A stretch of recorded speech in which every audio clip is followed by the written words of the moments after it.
Elles sont invisibles sur les cartes, protégées par des portails, des barbelés ou même le silence des gouvernements. Des villes entières que vous ne verrez jamais. Des lieux où la loi est différente, ou parfois même elle n'existe pas du tout. Bienvenue dans le monde des villes secrètes. Imaginez, vous marchez dans une forêt, au milieu de nulle part. Devant vous, un grillage. Rien de surprenant. Jusqu'à ce que vous aperceviez une caméra de surveillance, un panneau « Accès interdit » et une route parfaitement entretenue qui disparaît dans la brume. Et si, juste derrière ce grillage, se trouvait une ville entière, une ville que personne ne connaît, où les habitants ne peuvent ni sortir ni parler de ce qu'ils font.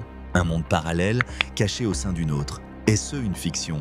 Eh bien pas vraiment. Des villes comme celle-là ont existé et certaines existeraient encore aujourd'hui. Cacher une ville entière, ce n'est pas un caprice, c'est une stratégie. Parfois, c'est pour protéger des secrets militaires, armes nucléaires, technologies futuristes. D'autres fois, c'est pour isoler des recherches scientifiques sensibles, comme l'intelligence artificielle ou la biotechnologie. Mais il y a pire.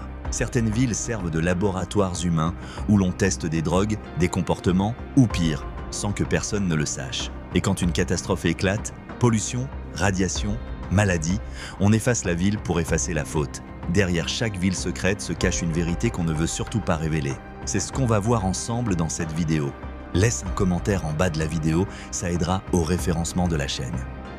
Partons en Russie pour découvrir les premières villes secrètes. Commençons par les plus connues, les ZATO. Ce sont des villes fermées, créées pendant l'Union soviétique. Le terme ZATO signifie « zone à accès restreint ». Leur but était de cacher à tout prix les projets les plus sensibles de l'État soviétique, comme le développement d'armes nucléaires, les recherches scientifiques classées confidentielles, les tests balistiques et même la surveillance satellite et les systèmes de communication militaire. Certaines de ces villes sont si secrètes qu'elles ne portaient pas de vrai nom.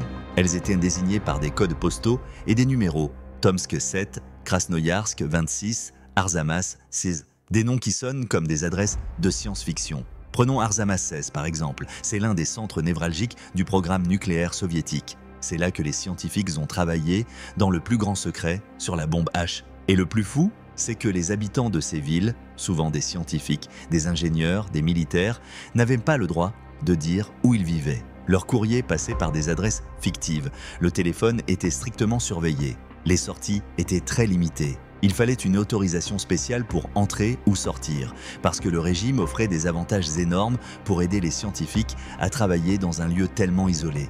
Les salaires étaient élevés, les logements modernes, les services de santé de qualité, mais aussi un approvisionnement alimentaire prioritaire. À une époque où le reste du pays faisait la queue pour du pain, les habitants des ZATO vivaient dans une forme de confort privilégié, à une seule condition, garder le silence. Aujourd'hui, vous vous dites peut-être que tout cela appartient au passé. Mais non, après la chute de l'URSS, certaines de ces villes ont été ouvertes, mais beaucoup existent encore aujourd'hui. Officiellement, on en compte plus de 40 encore actives en Russie. Parmi elles, on retrouve des noms comme Zelezhnogorsk, où se trouve un réacteur nucléaire enfoui sous une montagne, ou Severodvinsk, dédié à la construction de sous-marins nucléaires. Certaines sont même équipées de systèmes antimissiles, de bunkers et de laboratoires enterrés à plusieurs dizaines de mètres de profondeur. Et elles sont toujours protégées et dans le secret le plus total. Enfin presque, sinon j'aurais pas pu faire cette vidéo. Mettez un commentaire justement si vous connaissez une base secrète, ça aidera la communauté. Et le plus troublant, c'est que les ZATO ont inspiré d'autres pays. La Chine, la Corée du Nord, voire même certains projets secrets en Occident, bien que moins assumés. Oak Ridge. En 1942, en pleine Seconde Guerre mondiale, les États-Unis lancent ce qui deviendra l'un des projets les plus secrets et les plus destructeurs de toute l'histoire, le projet Manhattan. Son but ? Concevoir la première bombe atomique avant que l'Allemagne ne le fasse. Mais pour fabriquer cette arme de l'ombre, il ne suffisait pas de réunir quelques scientifiques. Il fallait une ville entière. Une ville capable d'héberger des milliers de chercheurs, d'ingénieurs, de soldats, d'ouvriers, d'administrateurs. Une ville qui n'existait pas encore. Alors les États-Unis l'ont tout simplement créée de toutes pièces, en quelques mois, dans les collines boisées du Tennessee. Son nom, Oak Ridge. Dès le départ, Oak Ridge s'est conçue comme une ville secrète. Elle n'apparaît sur aucune carte. Elle est entourée de barbelés, gardés 24h/24 par l'armée, et les entrées sont strictement contrôlées. À son apogée, plus de 75 000 personnes y vivaient. Et pourtant, la majorité d'entre elles ignoraient complètement ce à quoi elles participaient. On leur disait simplement qu'elles contribuaient à l'effort de guerre. Dans les usines géantes du site, notamment K25, I, K12 et X, 10, on manipulait de l'uranium, on construisait des centrifugeuses, on menait des expériences d'une complexité et d'un danger extrême. Le tout sous un niveau de sécurité paranoïaque. Le courrier était censuré, les conversations enregistrées, les déplacements surveillés. Les employés n'avaient pas le droit de parler de leur travail, même à leur famille. Ce n'est que le 6 août 1945, lorsque la bombe explose sur Hiroshima, que les habitants de Oak Ridge découvrent la vérité. Leur ville, qu'ils pensaient être une simple zone industrielle, était en réalité le cœur caché de la plus grande arme de destruction jamais construite. Aujourd'hui, Oak Ridge existe toujours. Elle est devenue une ville normale, mais son passé reste ancré dans son ADN. Certaines installations ont été conservées comme musées, d'autres sont encore actives pour des recherches nucléaires. Et partout, des panneaux rappellent ce que fut cet endroit hors du commun. Une ville née du secret, façonnée par la guerre et marquée à jamais par l'histoire. Wittenham. Perdu au cœur de l'outback australien, Wittenham ressemblait autrefois à une ville en plein essor. Dans les années 1950, on y exploitait une mine d'amiante bleu, une ressource précieuse, mais mortelle. Sans le savoir, ou en l'ignorant volontairement, les autorités ont exposé des milliers d'ouvriers et de familles à des fibres microscopiques, invisibles, mais extrêmement toxiques. Le résultat a été abominable. Des centaines de morts, des maladies incurables et une contamination durable de toute la région. Dans les années 80, l'État prend une décision radicale.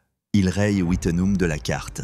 L'électricité est coupée, les panneaux routiers retirés, la ville est littéralement effacée des documents officiels. Et pourtant, quelques irréductibles y vivent encore, refusant de partir. Aujourd'hui, Wittenham est une ville fantôme toxique, silencieuse, abandonnée, et officiellement classée zone interdite. C'est peut-être la seule ville au monde que son propre pays tente de faire disparaître non pas pour protéger un secret militaire, mais pour cacher une faute irréparable.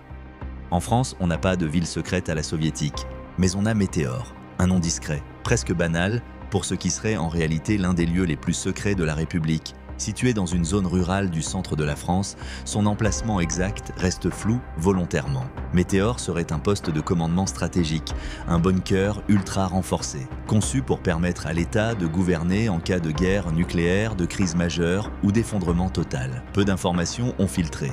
On parle de niveaux souterrains creusés à même la roche, de réseaux de communication autonomes, de stocks de vivres et de systèmes de ventilation anti-gaz.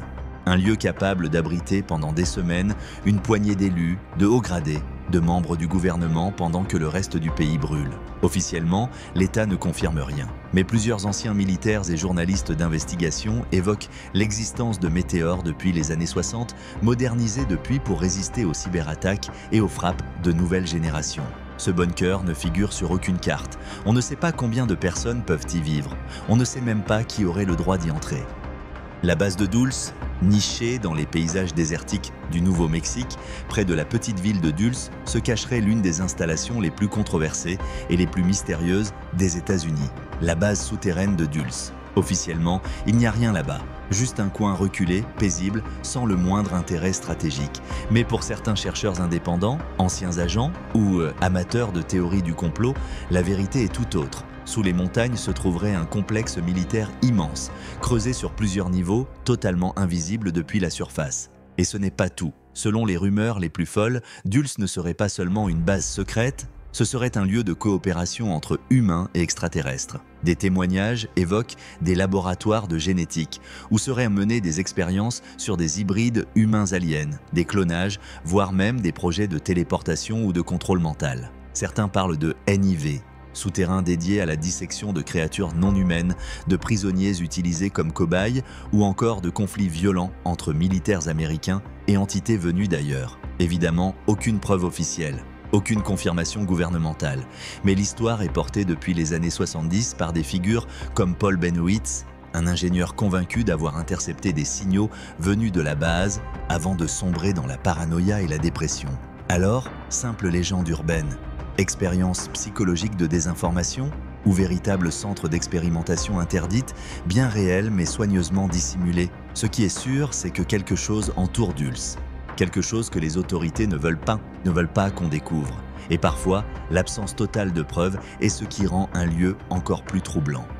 Agartha, la cité cachée sous la surface de la Terre. Et si certaines villes secrètes ne se trouvaient ni sur les cartes, ni sous surveillance militaire, mais sous nos pieds, c'est l'idée fascinante et dérangeante du mythe d'Agartha, une cité légendaire cachée à l'intérieur de la Terre. Selon cette ancienne croyance, issue de traditions tibétaines, hindoues, mais aussi occidentales ésotériques, la Terre serait creuse et abriterait un immense royaume souterrain, invisible depuis la surface. Un réseau de tunnels reliant des villes comme Shambhala, Télos ou Agartha, peuplés par des êtres évolués, immortels, dotés de connaissances scientifiques et spirituelles hors de notre portée. Certaines versions affirment qu'Agartha est accessible depuis les pôles, d'autres parlent d'entrées cachées dans l'Himalaya, les Andes ou même sous les pyramides d'Égypte. Des figures comme l'amiral Richard Byrd, explorateur américain, auraient même affirmé avoir aperçu des terres inconnues lors d'un vol au-dessus du pôle sud, décrivant un monde verdoyant avec un soleil intérieur. Science-fiction, sans doute. Mais le mythe d'Agartha revient encore et encore dans les récits occultes, les forums conspirationnistes et les légendes anciennes. Une ville secrète, enfouie au cœur de la planète, hors du temps et de l'espace. Agartha n'est peut-être pas réelle, mais elle incarne à merveille ce qui nous fascine le plus dans les villes secrètes. L'idée qu'un monde caché pourrait exister, juste à côté d'une autre, sans que nous n'en sachions rien.